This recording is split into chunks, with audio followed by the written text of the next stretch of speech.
Hi, this is the second part of my vlog, Why Write a Food Diary.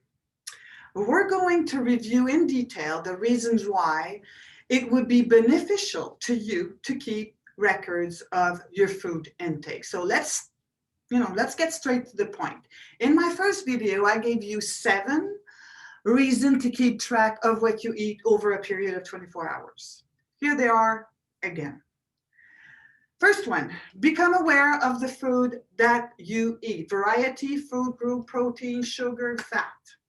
Second, become aware of the amount of food that you eat. 3, awareness of how often you eat. 4, know how you feel when you eat. 5, manage your weight to return to a healthy balance. 6, identify foods that are not suitable to you. And 7, identify foods that you may be allergic to. So let's look at those into detail. The first one, becoming aware of the food that we eat. So the element that makes up our diets all have an impact on our overall health. By writing a food journal, you will gradually take into account the variety of food you ate. For it can be just one reason. It is important to know that no single food contains all the nutrient needed for the body to function properly. So it would be a shame to eat the same thing over and over again. Next, each food group provides a different combination of nutrient, but each food within the same group has not necessarily has nutritional particularities. So on this subject, I would like to add that for the past few years, there's been a debate on the importance of eating of each food group. Some plans eliminate ones completely. So our diet must take into account our personal influential factors that especially our level of activity. In specific situation, we suggest that we eliminate one group completely. But if you are a high-level athlete, you might end up in vitamins deficiency. So it is important to distinguish those food group, especially since you wish to achieve a certain goal, like weight loss, take care of inflammation, and etc., etc. It's really by taking note of everything that you will get an accurate picture of what it is that needs to be done. Become aware of the quantity that you eat, okay? The quantities. Such a dilemma, because how do we know exactly what is right for us?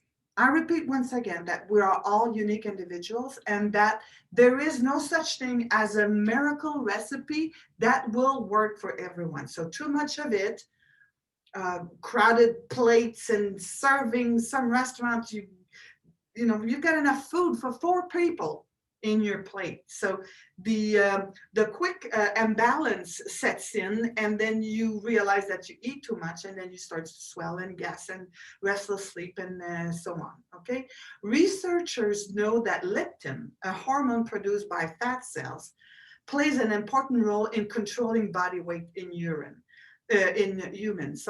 Leptin would trigger in the brain the signal that you ate enough. However, in the case of obesity resulting from high sugar, okay, the body stops responding to the leptin signals, and that makes you eat more and more and more, as if you don't get the whoa, enough, stop signal. Okay, on the other hand, if you don't eat enough, then you will get deficiency. You will have deficiencies, minerals or vitamins. So these can turn into more serious eating disorder. Okay, I'm not talking about intermittent fasting here. You must also continually adjust your food quantity and choices according to your activity level and percentage of body fat, and particularly like the method of measurement. I like this method because then you will have an immediate visual reference of what the quantities that you need. So this is how it works. I'm going to give you a little trick. So the palm of your hand represents your serving of protein, meat, poultry, fish, substitute. The front of the fist represents a serving of vegetables. The fist represents a portion of starch. The inside of a folded hand represent a portion of food. So your apple should sit there, right? Okay.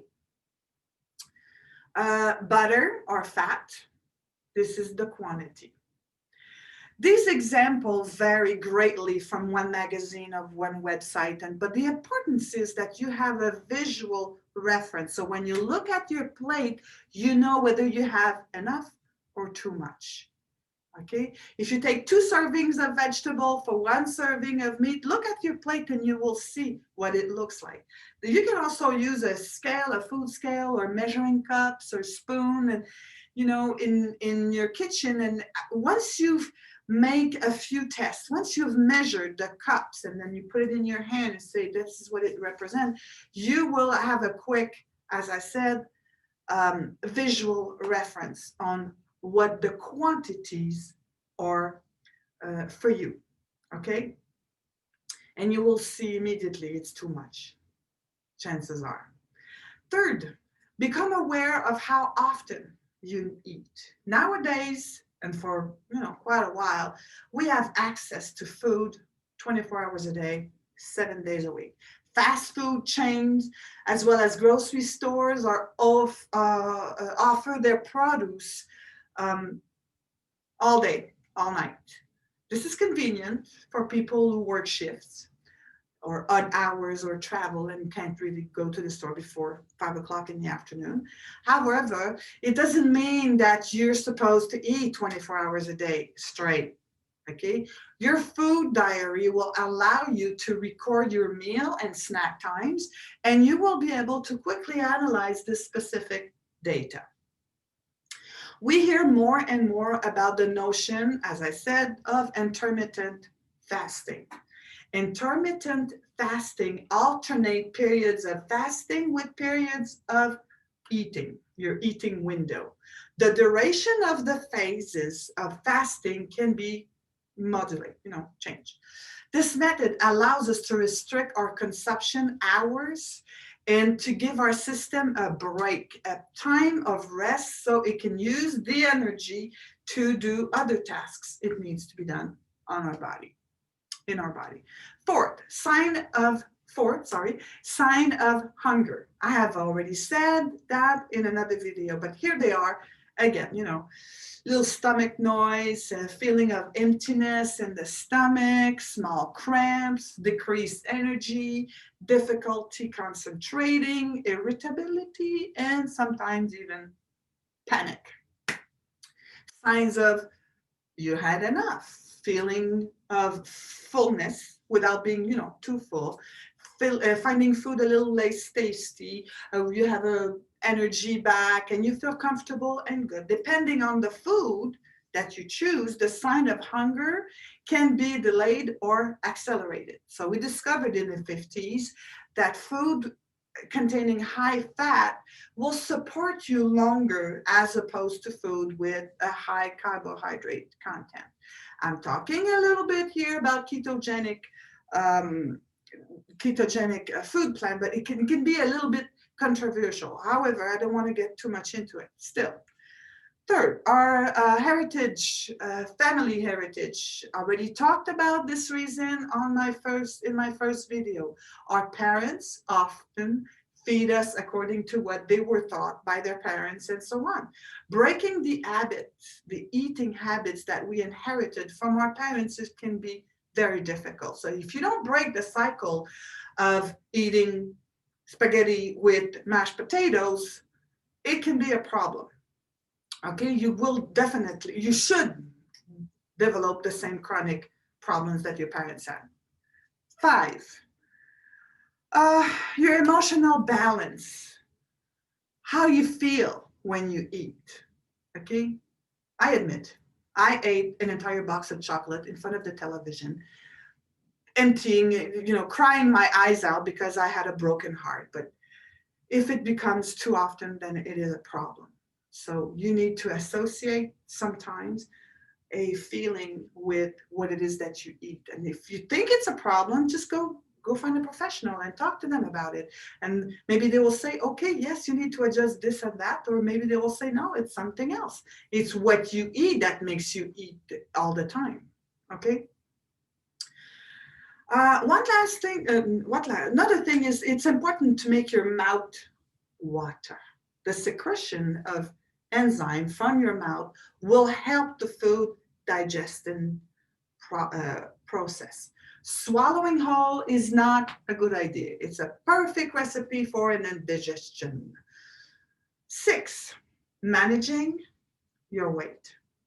For a number of years now, the medical community has referred to body fat as a toxic organ. So in the past 100 years, we've added we've added so much fat that it has become an organ. And the problem is that this fat keeps the toxin inside. They are trapped in our body and they contribute to the intoxication of our body and so on. You know, it's like a little wheel that you're on and you can't get out. You will also understand that the management of your weight is not just a question of your size, of your pant size or your skirt. It's very, very important for your metabolism. Women in menopause symptoms, in menopause period, also have this other factor that brings on more weight. It is important for the prevention of cardiovascular disease, type 2 diabetes, and so on. So your food journal will help you keep a healthy weight.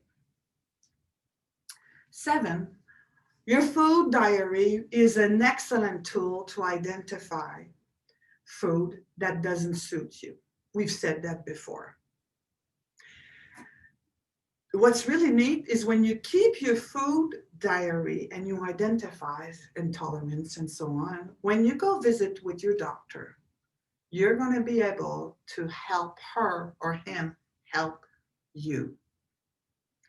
You will be able to give them information that is directly linked to some problem, some health issue you might have. And this may help him or her either prescribe more tests, more specific tests, or simply eliminate a condition that he or she thought you might have. But since you brought all this information with you, it's going to be more accurate and quicker for them to help you out. And maybe adjust medication as well. So this is the explanation behind my 7 best reasons to keep a food journal. There are others, for sure. But start with those. And let's see, let me know how you're doing. Okay, so if you have any questions or if you wish to have more personalized analysis of your eating habits, don't hesitate to contact me. My name is Louise Therrien. I'm a naturopath and I coach women in menopause. My mission is to help them in their transition, to help them understand the symptoms, to help them understand how they can manage them, to recover their health and remain productive. Your food journal doesn't have to be perfect. I challenge you to do it for a whole month. And I'm convinced that you will discover things that you never thought or you never knew about yourself. I also invite you to watch other videos that I've made for you. Next one, or the next second one, it's going to be how to analyze that food journal. I wish you good luck. Thank you very much.